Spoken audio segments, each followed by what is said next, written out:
sənə bir 2 dənə sual verəcəm. Yaz bura. Ləngidirdik. Təhlil elə bunu tərkibini görə təhlil. Ləngi sözün köküdür. Aha.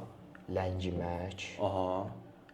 Ləngitmək. Əhsən. Ləngidirdik. Etibar. Niyə burada iti bütöv götürmədin?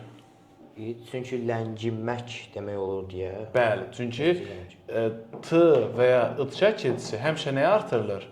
Feillərə artırılır. Düzdür? Mən də ləng sözünə, sifətinə it şəkilçisini artıra bilmərəm. Onda sifətdən düzəlmiş feil alınmayacaq. Məcburam ki, bunu parçalayım. Olsun nə? Feili artırmış. Ləng sözün sifət, ləngdən ləngimək feil,ləngiməkdən ləngitmək feili. Düzdür? İndi mən bura məsələn yazsam ki, qorxudurduq. Qorxudurduq. Qorx sözün kökü. Qorxmaq. Qorxutmaq. Əhsən. Qorxudur. Qorxudurdu, qorxudurdu. Super, super. Fikirləşdim ki, eləyə bilməyəcək. Yandıracaq, gəlin tezdən buranı kəsdizəm. Qəşəng, halal olsun.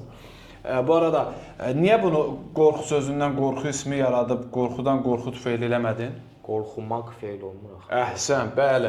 Id şəkilçisi feilləri artırılır, ona görə qorxmaqdan qorxutmaq oldu.